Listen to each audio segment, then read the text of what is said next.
the third myth that I see typically is this idea that you need to be an AI expert of some kind, an engineer, a coder, and AI, Python software engineer, something like this. It's not that you need to be an engineer. What you need to be is a director, and you have like a movie director has multiple different skills at disposal. You right now have 1,000 PhDs in your pocket, if I may paraphrase a Steve Jobs quote. Ram, welcome to the Future of the Work podcast. Really excited to have you here. And geez, wow, I can't tell you how impressed I am with your background. I know Excited people, to be here. well, I know people have heard your background in the bio, but managing director at JLL, best-selling author, 15 certificates behind your doctorate at MIT. My goodness, I think you're probably the smartest person, or the least the best educated that I've ever talked to. So, I'm really going to enjoy our conversation. But you have a philosophy that transformative information has to be built on human-centered principles. If technology is going to amplify human potential rather than replace it, how do you recommend companies maintain their business focus during this transformation? Awesome. Great question, Frank. And I like that we are starting off with the difficult questions first. So thank you for that. And lovely to be here speaking with your listeners. Um, when we think about technology and in particular the current wave of technology, AI, it's often painted as this zero-sum game where it's human versus AI, and AI is taking more and more of what humans do, and there's this kind of limbic response to our AI brethren, so to speak. Whereas what I think is going to happen is very different, which is AI will amplify human potential. AI will amplify human creativity. AI will amplify elements that we hold dear. But at the same time, the risk is it amplifies things that we don't want it to amplify. Things like malpractices, bad actors, those kind of things. And this is where it's very important to carefully implement what we're doing with technology. And this is why human-centric thinking is essential, important when it comes to implementing technology.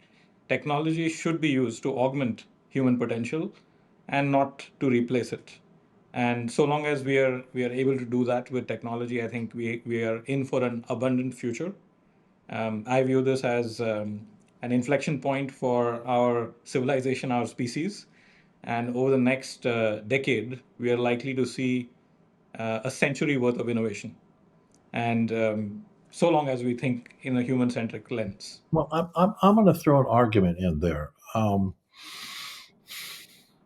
going to misquote somebody, but the essence of the quote is that every time we make a technological advancement, and this maybe could have started in the Industrial Revolution, we amputate certain part of our human capacity. And I'll back that up with, again, I won't quote a source because it's just something I read the other day, so I hope it wasn't misinformation. That actually, on a global basis, our human IQ is going down. Mm. So let's take the amputation. I would take the simplest one, the automobile. Great invention, man. It gave us great mobility, all sorts of things, all sorts of breakthroughs. But we've reduced our capacity physically to walk. Okay, so there's an amputation of a capacity overall. Apply that concept or think about that relative to our excitement today over the next breakthrough and my personal excitement of AI. What will we be amputating while we make this next generative growth? Well, we may not be replacing jobs, but we may be replacing some part of our own capacity as these other things do the job for us, and data being the data for decision making, which people used to do in their head, is now being done by a factor of a billion by Yes. machines much faster and better. But are we losing our own capacity, literally back to the fight or flight capabilities that we as a species have grown from? Yeah, excellent question. the way I would frame this in the technology context, Frank, is something like this, right? Did spell check make us better spellers? Likely no. And what's the equivalent thereof with respect to AI? What is that human aspect, human element, human feature that we are giving up if we introduce AI? So, couple of things, couple of risks that I see is very often what's happening with modern technology. I'll take software engineering, software coding as an example. Mhm. And if you're writing a piece of code on Google Colab or any platform right now, Right. which has AI assisted coding, you start writing a piece of code, and the AI auto completes parts of it for you, which is amazing. It's a productivity boost for you, but at the same time, it's pulling you down to an average that the AI Yeah. thinks is what Make that point. Absolutely. exactly. So I think that we need to be very watchful of how we use this technology. If not, we all begin to resemble each other and are exact replicas of each other. We Exactly. are the average, whereas where the value and the spirit of humanity comes in is the uniqueness that each one of us brings to the table. I was, in fact, in a conversation earlier today on this subject. And my view is that this year and the next decade is going to be the decade of authenticity. And I don't use that term in a glib marketing style or intent. We need to really think about what our experiences, our authentic experiences, and figure a way to convey it. Um, the simplest example of this is watch your LinkedIn feeds. Everyone's LinkedIn posts look like each other now. Everyone is AI enabled, is writing using AI, and those of us who are familiar with the model outputs, you can actually see that this post was written by ChatGPT or Claude or one of those models. You will see repeated words like realm and dwell and sentences that begin with by and so on and so No, forth. That absolutely. We actually, at All Work, one of our primary jobs of our two editors is to ensure that we are acting as true journalists, where, what, when, why, how, yes, who, what, where, when, why, how, as opposed to just regurgitating the content from 500 consolidated articles. Uh, exactly. and there are certain words, phrases, things that you can spot instantly that are, as you say, taking everybody to the same average. There was we look at Elon Musk and his Neuralink, and I know there are embeds for certain things over in the Scandinavian countries that allow us to use our hand instead of our iPhone for buying such things through vending machines and train tickets and things of that nature, a little chip that you can insert.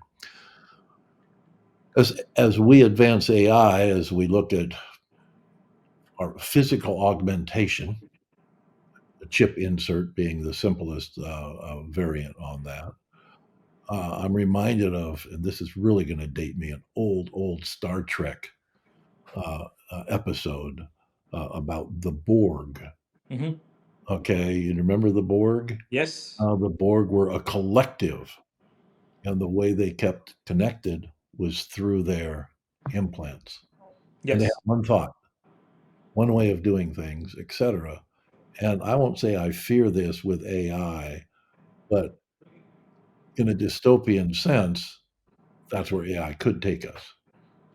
I would say we must fear it. And Frank, with respect, I'm a complete Trekkie and a nerd on that front. Okay, The Borg's strength was the fact that they were a collective intelligence and they could act in unison across their entire civilization and like a species. hive, like a But that beehive. also became their right, like a beehive. But that also became their greatest weakness. And we see this everywhere in unnatural environments, like monocrop agriculture, for example, where uh, it is amazing because we are able to generate a tremendous amount of high yield crop and so on and so forth. But over time, soil degrades, ecosystems crumble, and output erodes. So we need the equivalent of multi crop agriculture with our intelligences. We cannot have, yes, we can have ubiquitous intelligence, but we cannot have an absence of uniqueness in that. And No, this is where I think we need a combination of multiple different styles of thinking, um, and thinking that's outside of the box that AI is trained on. So AI is kind of restricted to training data that it has. It does not have the personal experience, Frank, that you have or I have or any one of your listeners has. That's that unique element that they bring to the table. And if well, we amplify that, that's where there's value. yeah, I mean that's very true. I mean, there's nothing more valuable than a singularly unique thought that can be executed. Yes, Okay, and that's becoming more and more rare as you're referencing LinkedIn profiles and LinkedIn posts and things of that nature, to where people aren't striving necessarily for the original thought so much as to gain market share across the mass thought in business. And I think that's interesting. The weakness of the Borg was not an it was an intraspecies weakness, not an interspecies weakness, which correct. is not part of our problem as we know it today. It may be at some point in the future if we discover life in other worlds, but today our problem would be doing this to ourselves for the benefit of ourselves without recognizing it and then losing ourselves. And there's no other species outside of ourselves to to Yes. to point out the strengths and the weaknesses. So it's kind of interesting when you apply this in your view.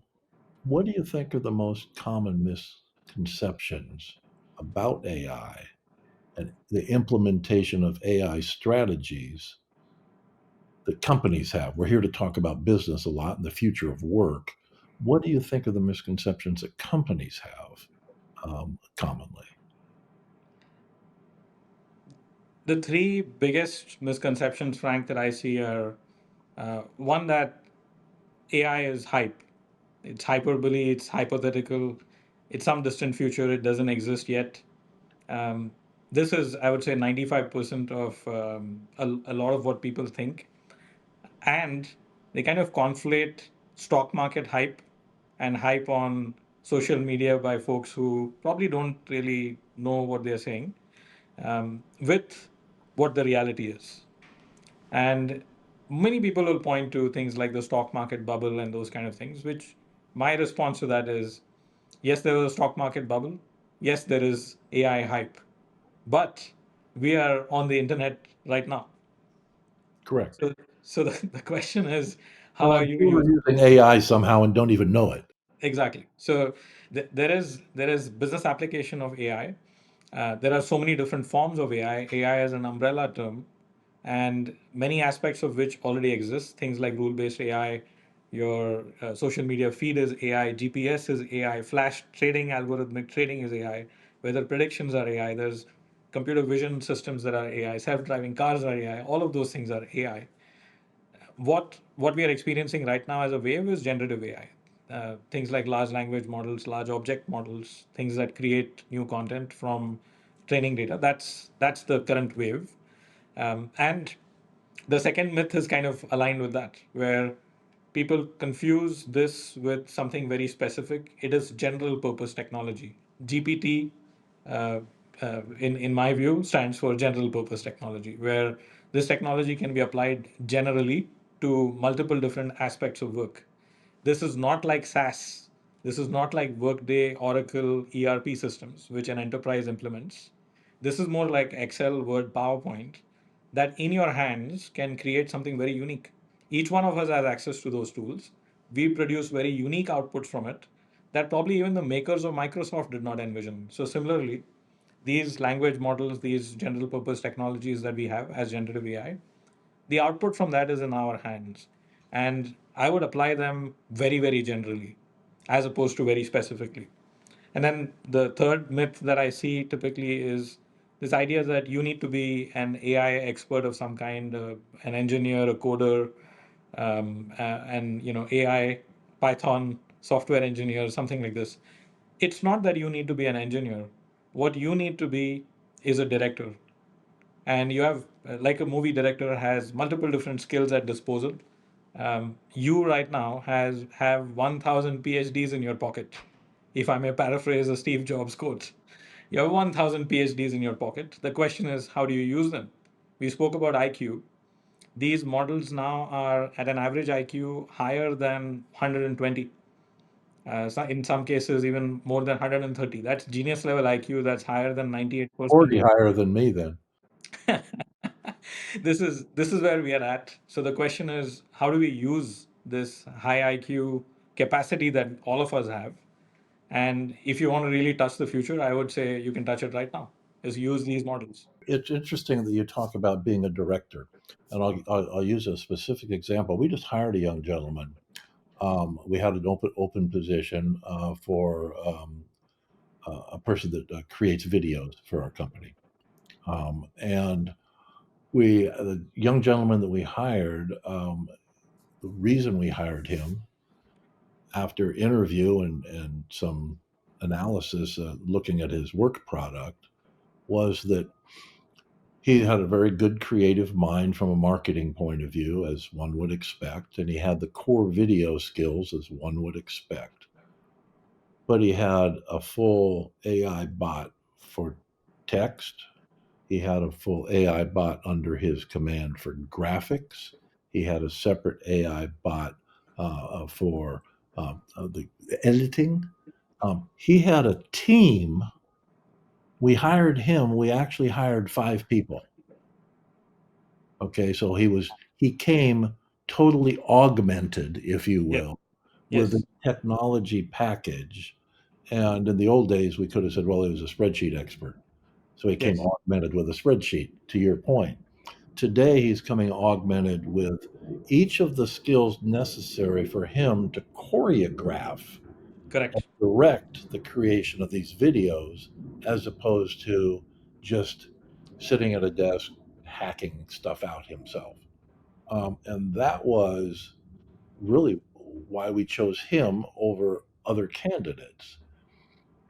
Do you see that as the way that people will come in the future, where I don't just apply for a job, but I apply for a job with my skill set? My skill set happens to be two or three, I'll say, work bots that I bring with me.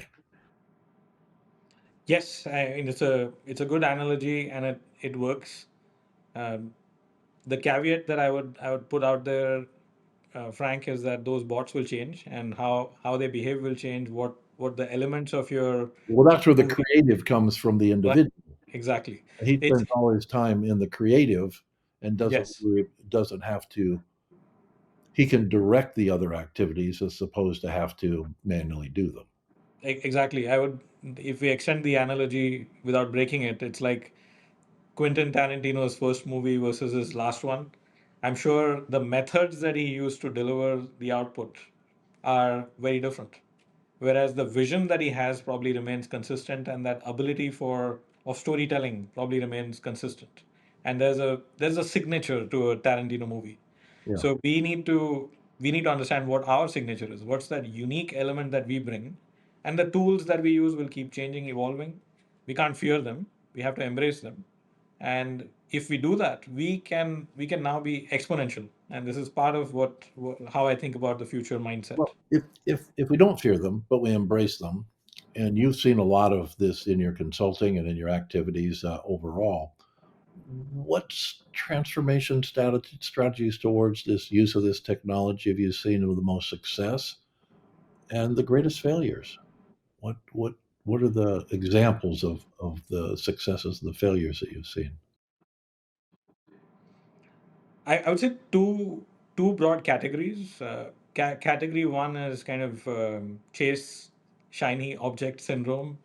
You have generative AI as a powerful tool, and the temptation is to say, what can I use this tool to solve?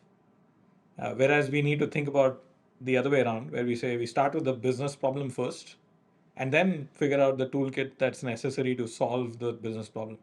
Yeah, So, the old analogy of if you have a hammer, every problem looks like a nail right. is something that we are seeing right now.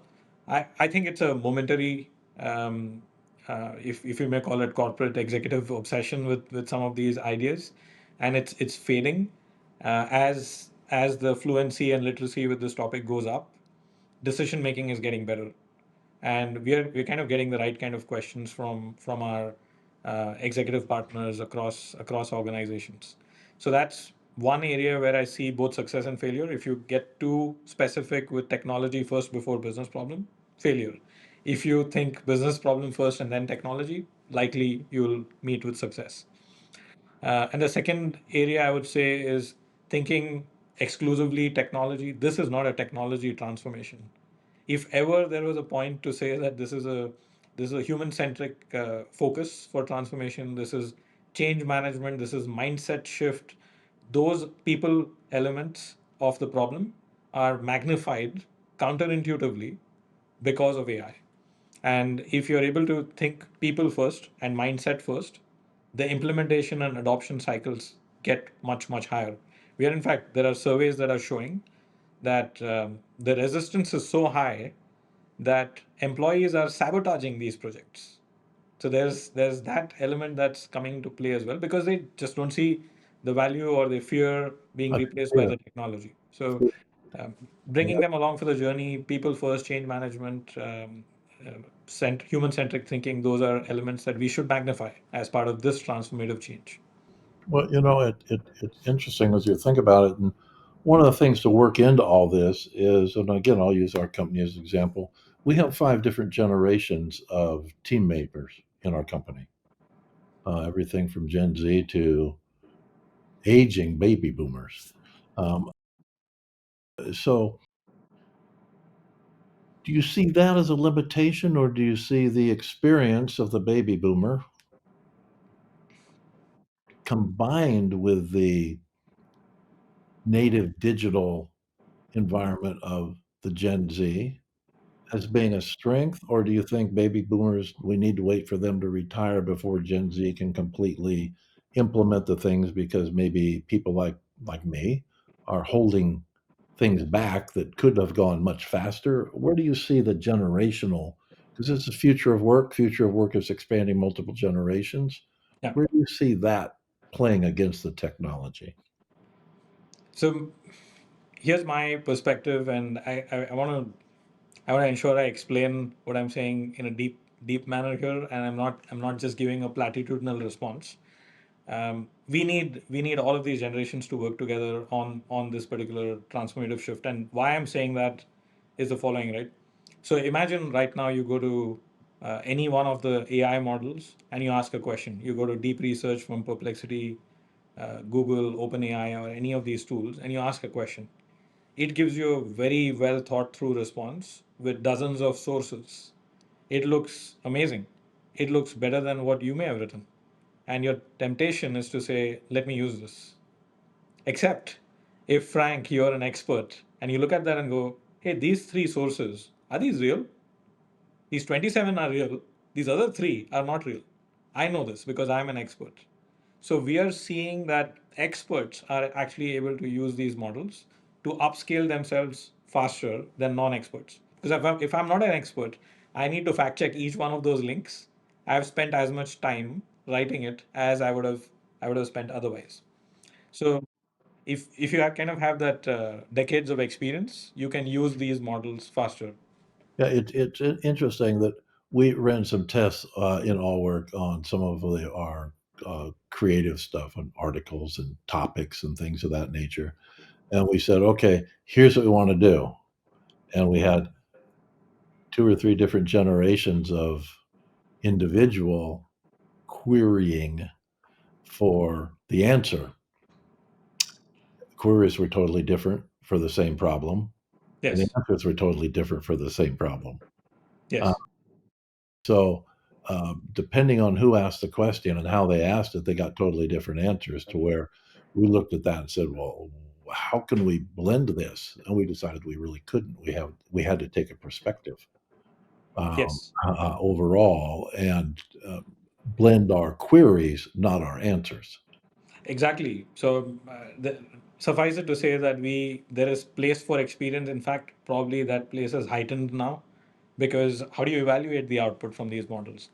And the second, if I were to offer a perspective on the other side and the younger generations coming into the workplace, I always recommend you should have a Gen Z advisory board because they are early adopters of technologies sometimes that we are not even aware of. Like, for example, one of our younger cohort introduced me to an app called Snack. It's Mhm, a AI dating app mhm. where you don't go on the date, but your AI avatar goes on the date with somebody else's AI avatar. Now, this is interesting. It's probably something that's a passing fad, etc. But what's interesting from my perspective there is, could this be part of how teams get down selected in the future? Like, do I want to work with Frank as part of Frank's team? I can spend a year trying to figure out, or my AI can go on a hypothetical project with your AI and figure that out and tell me. So there are ways in which you could bring some of these ideas into the workplace, and your Gen Z advisory board becomes that conduit. So the best case is where you have a Gen Z mindset in somebody who's experienced, and that experienced person somehow is able to mentor a younger person and bring them up to speed on their experience. So I think there's reverse mentoring and mentoring both, and there's place for everything. Using your SNAP example in human resources, the largest human resources companies, as I'm sure you're aware, are using AI in the sifting of resumes and Yes. interviewing process now.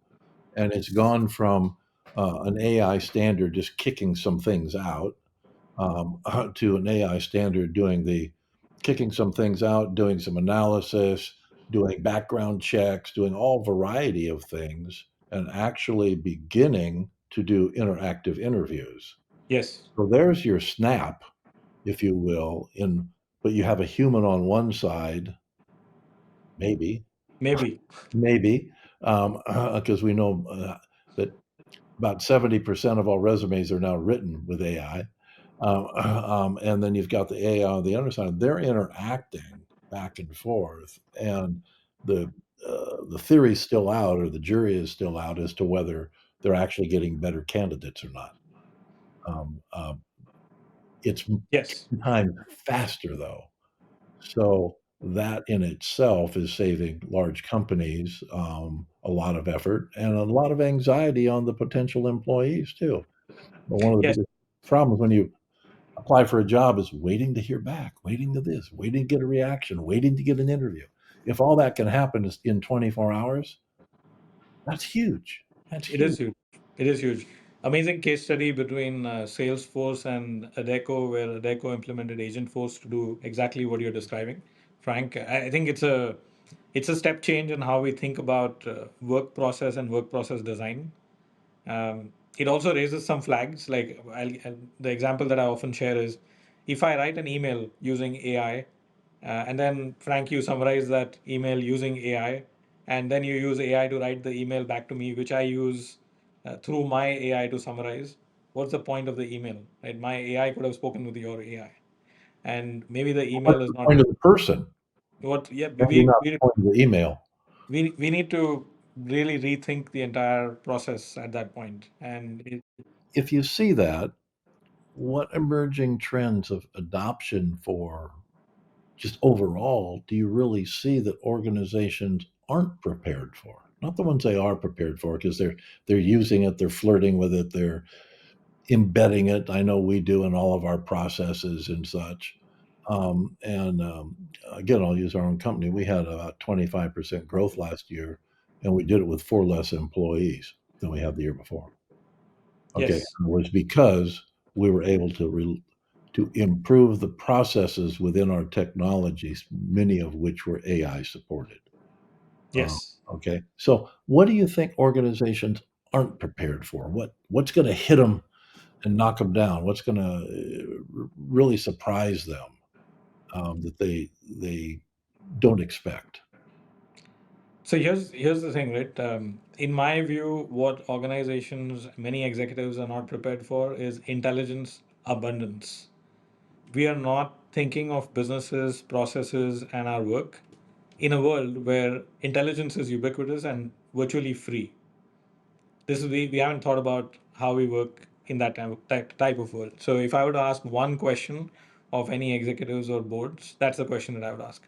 How would you design your work processes if intelligence were free? Okay, so let me stop you there. I want to define the difference between intelligence and knowledge in that regard. But I would say knowledge, the access to all of the historical knowledge on any subject and the data to support it is free, Yeah. but not the intelligence. Yeah, I would. So if we were to differentiate it on that front, where you're going, Frank, is what I would underscore as being wisdom as opposed to knowledge. Knowledge is simply repository. Intelligence is making connections between the elements of that repository, Okay, so you're and using then the reverse than I would. Okay, I'll buy right. that. I'll buy that. And the next stage beyond intelligence is okay, I have the connections. How do I use this to benefit society, benefit my business, benefit my people, benefit bottom line, all of those good things? That, in my view, is wisdom. And that element, that wisdom element, is where humans come in and our thinking should go. So where I'm going with this is if we say right now the temptation with the new technology that we have, like previous generations of technology, is you have 100 workers, you have output of 1,000. If I can get output of 1,000 with two workers, wow, I have saved a lot of money. Whereas how the way we should be thinking is if I had 100 workers and I was generating 1,000 output, now with those 100 workers, I can generate 100,000 output. That's where we should be going with this. As opposed to cost reduction, we should be thinking upside scaling. Yeah. And that's the opportunity for all of us. Isn't there ultimately, let's say upside scaling is the goal. Ultimately, your upside scaling gets to such capacity that it diminishes the value of the scale itself because the market can't respect the product with the same value profile. So at a point, you said information or knowledge is free. It, at a point, the output of all that scaling becomes free also. And how does it support those 100 people doing that 100,000 scaling? Yes. So I would just underscore that right now what is being scaled is, if I may use the word, mediocre.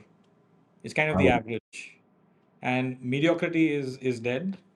So much that an AI model, machine learning model, any pattern recognition system will generate that type of output. Exceptional will always hold value. And this current revolution is moving the needle on that exceptional.